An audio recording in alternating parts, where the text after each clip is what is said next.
양승태 대법원장 PC가 훼손됐다. 이런 이슈와 관련한 건데 고의성이 있다고 봐야 됩니까? 그러니까 일단 이제 검찰에서 대법원으로 공을 넘겼죠. 자료 네. 좀 이미 제출해 주세요. 네. 그래서 제출을 받았는데 네. 이제 뭐 그 특조단에서 조사했던 거 문건 뭐 410개 정도 주고 양승태 대법원장의 PC하고 그다음에 박병대 그 당시 법원행정처장의 PC가 디가우징이라고 해서요. 디가우징 어렵죠. 네. 이제 이거는 복원 자체를 불가능하게 만드는 거예요. 자기장을 이용해서 완전히 안에 내부를 다 파괴하는 거로 생각하시면 돼요. 하드 디스크를 CVID 한 거. 네. 맞네. 야, 좋은데요? 하드 디스크를 CVID 한 거예요. 예. 근데 이제 이에 관련해서 이제 대법원에서 뭐라 그러냐면 통상 이제 대법원에 있었던 그러니까 대법관들이 퇴임을 하면서 통상적으로 하는 절차라고 하는데 요게 시점이 작년 10월입니다. 작년 10월이면 이제 뭐 법관 사찰 의혹이나 뭐 이런 것들이 나오면서 양승태 전 대법원장에 대한 조사가 필요하다 뭐 이런 얘기가 막 나올 시점이다 보니까 뭔가 숨길 게 있어서 결국 이렇게 한 것이 아닌가라는 의혹이 있는 거고 네.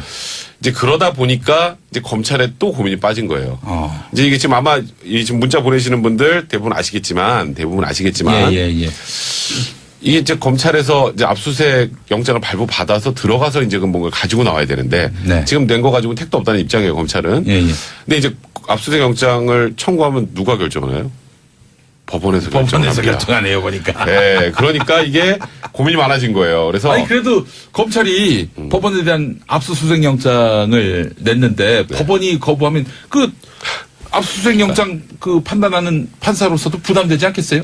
그러니까 근데 그거는요 발부하면 법원 내부에서 배신자가 되는데요. 그래서 이거는 굉장히 머리가 복잡한 문제예요. 그러니까 그러다 보니까 지금 이제 뭐 대부분의 국민 여러분들께서는 야 이거 진짜 해도 좀 너무하는 거 아니냐. 이거 뭐 대법원에서 협조해서 다 밝힌다 그러더니 PC도 다 뭐 지금 CVID 해버리고 이렇게 해서 아무것도 밝히지 못하게 하는 거 아니냐라는 그런 얘기들이 나올 수밖에 없습니다. 그 디가우징 한 시점이 언제입니까? 10월입니다. 작년 10월. 김명수 대법원장 임명되고. 네네. 뭐 김명수 대법원장 임명되고 한참 이제 블랙리스트 재조사 하겠다라는 얘기가 나오던 시점이었는데 저는 모르겠어요. 원래 디가우징을 했는지는. 근데 일반적으로 업무 처리 절차에 의해서 다른 사람에게 쓰던 거를 넘겨주면서 PC를 정리한다는 정도까지는 가능하죠. 그렇죠. 가능할 수 있는데. 근데 이게 그러면 그만큼의 어떤 비밀 관련 문서들이 들어있었다는 얘기가 될 수는 있을까? 근데 이게 저는 이게 어쨌든 공무와 관련된 일을 하는 컴퓨터였단 말이에요. 그러니까 사적인 용도로 쓰는 게 아니었단 말이에요. 그거를 넘겨주는 과정에서 정리하고 포맷하는 것도 사실 이상하긴 해요. 무슨 말씀이냐면 대법원에서 주고받는 정도의 사건이라고 한다면 국민들의 이해관계에 굉장히 민감한 이해관계가 걸려있는 것들이고 사실 어떻게 보면 관련 서류 자체가 일체가 공개되는 거나 최소한 보존했다가 몇십 년 지난 뒤에 비밀이라도 할지라도 그렇게 공개되는 게 원칙이지 그거를 없애는 게 원칙이라고 봐야 될까? 그것부터가 되게 이상해요. 그리고 만약에 어떤 기업이라든가 민간인이 디가우징을 했다는 얘기를 들으면 뭐 이게 영장이 안 나올 사안일까요?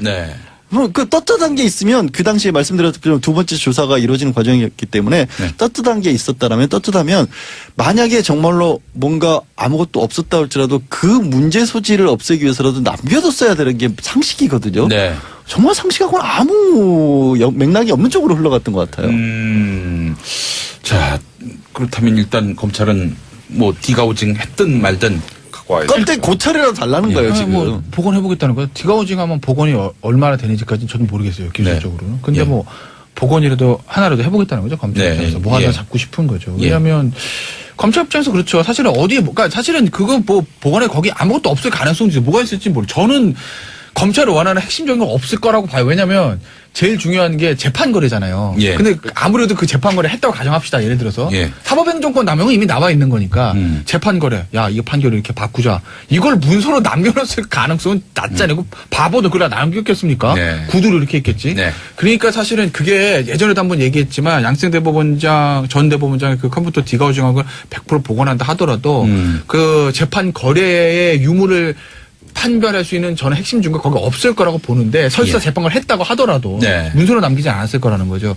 그런데 어쨌든 검찰 입장에서 보면 뭐가 있을지 모르니까 다 복원하고 싶죠. 그건 이제 수사를 해봐야 되는 거니까 그건 뭐 검찰 입장은 당연히 그런 거고요. 근데 디가우징을 하면 제가 알기로는 하드디스크를 못 쓰게 만드는 거거든요. 네, 그렇죠. 그러니까 이게 공용물 훼손이에요. 쉽게 말해서 어떻게 보면. 네. 그러니까 이전에 이게 통상적인 절차라는 걸 하려면 폐기 처분하는 게 맞다라는 것들도 밝혀져야 되는데 그런 법령이 있는지 저는 굉장히 의심스럽고 뭐 김태현 변호사는 뭐 의심스러운 자료가 나올 가능성도 없다고 했지만 아니요 말했던 것처럼 뭐 대놓고 재판거래 했더라고 거기다 써놓지는 않았겠지만 누구와 어떤 업무를 했는지 정도는 최소한 나올 수 있을 거고 그러니까 그러면 뭐 직접적으로 당시 대법관들을 조사를 안 하더라도 그럼 그 뭐 보고서를 올린 사람이라도 나올 거 아닙니까? 그럼 검찰이 불러서 조사할 대상이라도 특정할 수가 있는 거죠. 그러니까 그거라도 막아야겠다. 그만큼 절박했다. 이걸 생각하면 그렇게 생각할 수도 있는 거거든요. 그 유사한 기계를 잘 알아요. 디가우징 기계가. 그 예전에 라디오 방송사에서 그 이레이저라고 불리는 건데 그 이제 올려놓고 지 하면은 이게 지워지는데 테이프, 리일 테이프를 갖다 올려놓고 지 누르면은 지워지는데 그걸 다시 틀어보면은 다 지워지는 건 아닙니다. 틀면은 왜 조금씩 남아요. 조금. 그러니까. 그러니까 뭐 그거라도 한번 뒤져보겠다는 게 검찰의 의도인 것 같은데 참 이해가 안 됩니다. 김영심님이 일반 회사에서는 퇴직할 때 컴퓨터 그대로 반납해야 합니다. 인수인계도 해야 하고.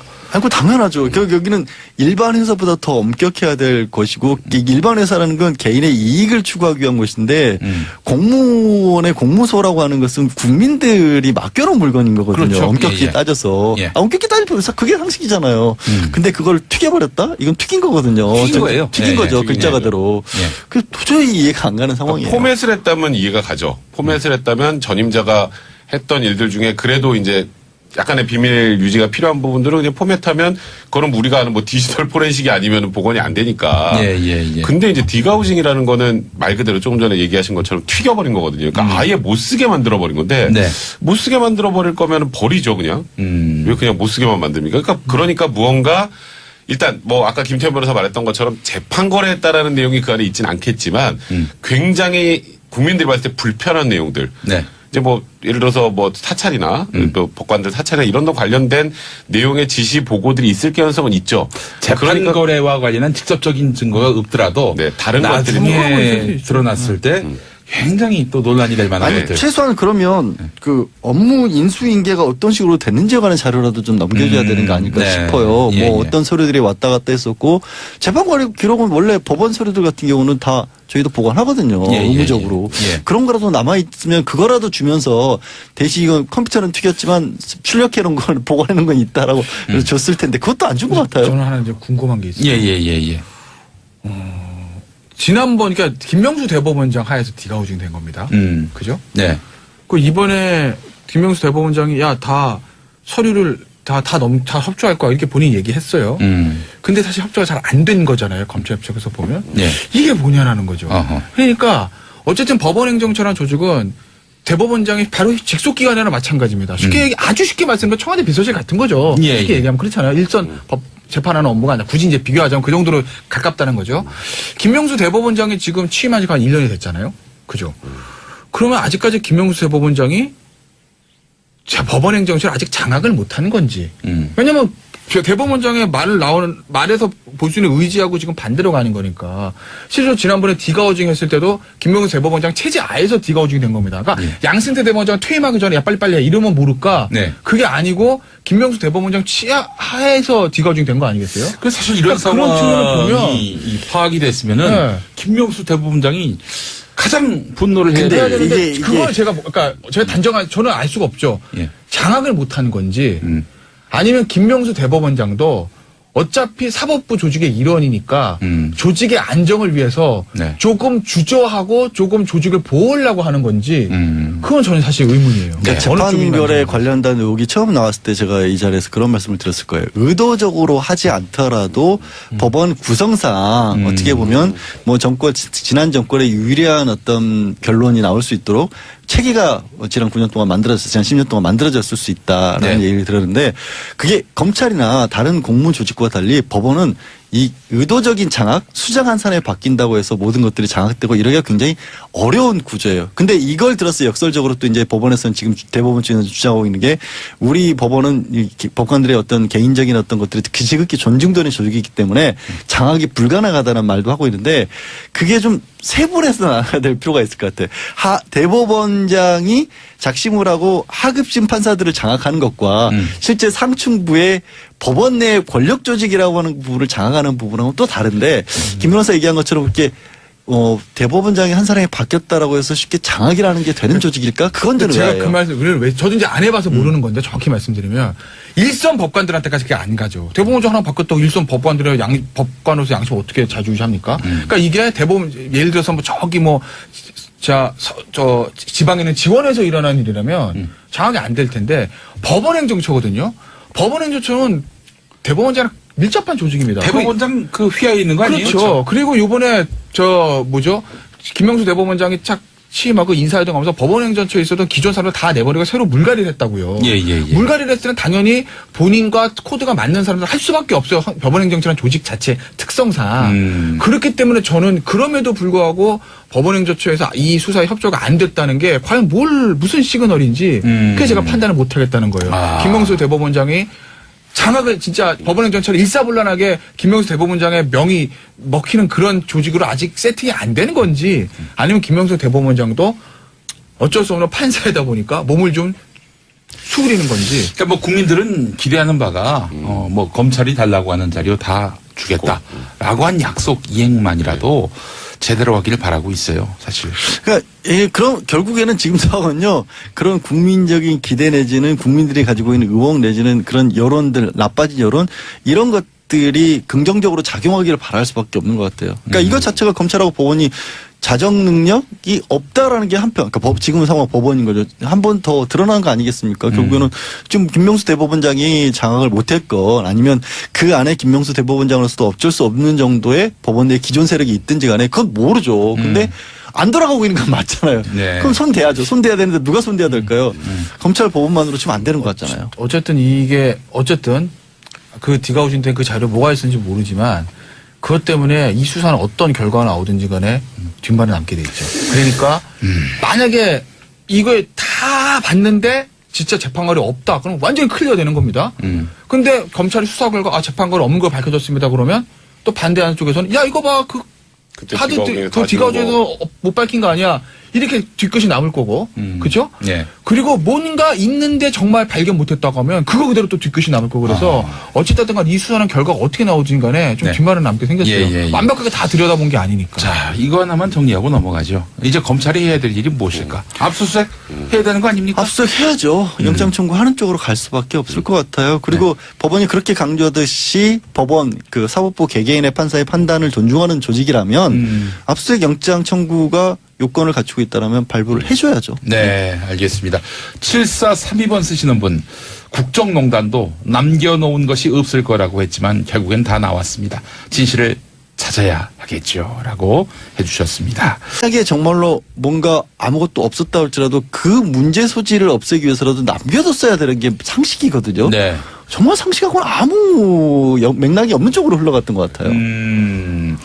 자, 그렇다면 일단 검찰은 뭐 디가우징 했든 말든 껍데기 고찰이라도 달라는 거예요, 지금. 뭐 복원해보겠다는 거예요. 디가우징 하면 복원이 얼마나 되는지까지는 저는 모르겠어요. 기술적으로는. 근데 뭐 복원이라도 하나라도 해보겠다는 거죠. 검찰 입장에서. 뭐 하나 잡고 싶은 거죠. 왜냐하면 검찰 입장에서 그렇죠. 사실은 그러니까 사실은 그거 뭐 복원에 거기 아무것도 없을 가능성이 뭐가 있을지 모르겠어요. 저는 검찰이 원하는 핵심적인 건 없을 거라고 봐요. 왜냐하면 제일 중요한 게 재판 거래잖아요. 예. 근데 아무래도 그 재판 거래 했다고 가정합시다. 예를 들어서 예. 사법행정권 남용은 이미 나와 있는 거니까 재판 거래. 야 이거 판결을 이렇게 바꾸자. 이걸 문서로 남겨놨을 가능성은 낮잖아요. 바보도 그래 남겼겠습니까? 네. 구두로 이렇게 했겠지. 네. 그러니까 사실은 그게 예전에도 한번 얘기했지만 양승 대법원장 전 대법원장의 그 컴퓨터 디가우징학을 100% 복원한다 하더라도 그 재판 거래의 유무를 판별할 수 있는 저는 핵심 증거 거기 없을 거라고 보는데 설사 재판을 했다고 하더라도 문서로 남기지 않았을 거라는 거죠.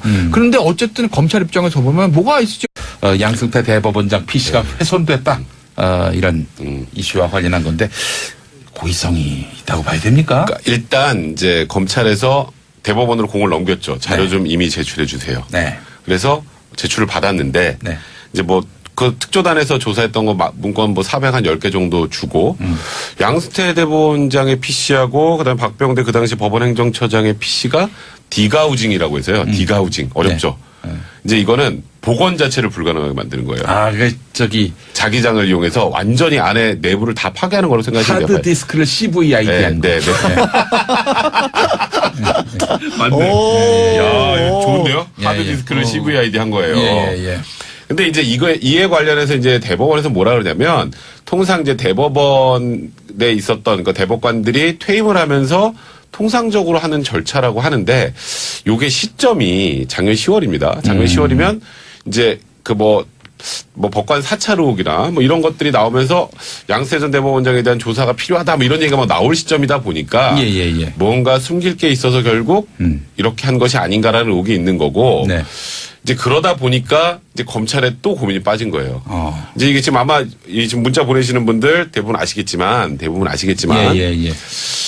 이게 이제 검찰에서 이제 압수수색 영장을 발부받아서 들어가서 이제 그 뭔가 가지고 나와야 되는데 네. 지금 낸 거 가지고는 택도 없다는 입장이에요, 검찰은. 예. 근데 이제 압수수색 영장을 청구하면 누가 결정하나요?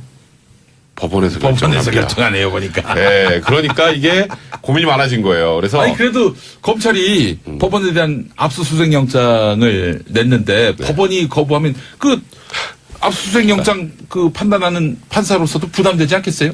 그러니까 근데 그거는요 발부하면 네. 법원 내부에서 배신자가 되는데요.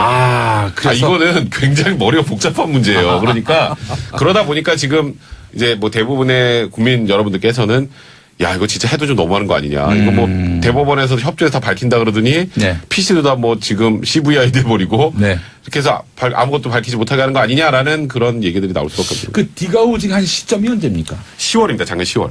김명수 대법원장 임명되고. 네네. 뭐 김명수 대법원장 임명되고 한참 이제 네. 블랙리스트 재조사 하겠다라는 얘기가 나오던 시점이었는데 네.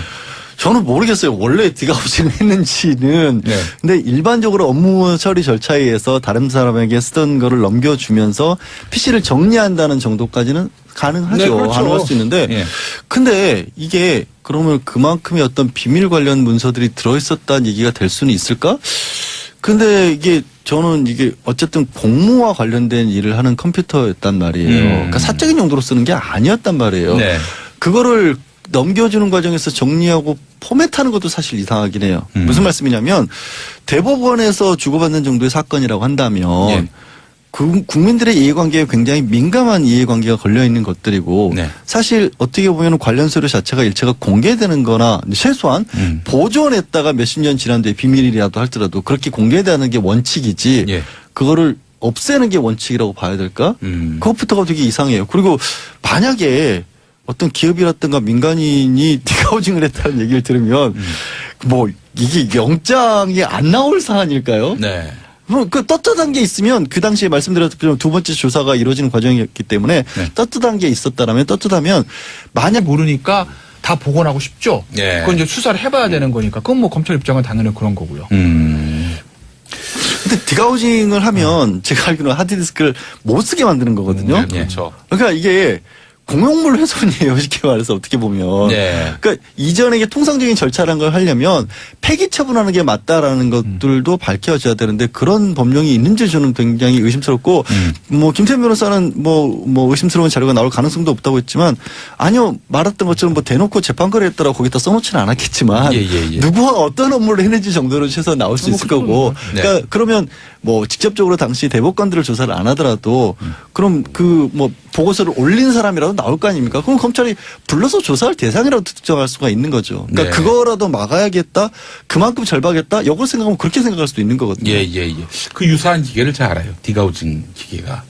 그 예전에 라디오 방송사에서 네. 그 이레이저라고 불리는 건데 그 이제 올려놓고 지 하면은 이게 지워지는데 테이프, 네. 리일 테이프를 갖다 올려놓고 지 누르면은 지워지는데 그걸 다시 틀어보면은 다 지워지는 건 아닙니다.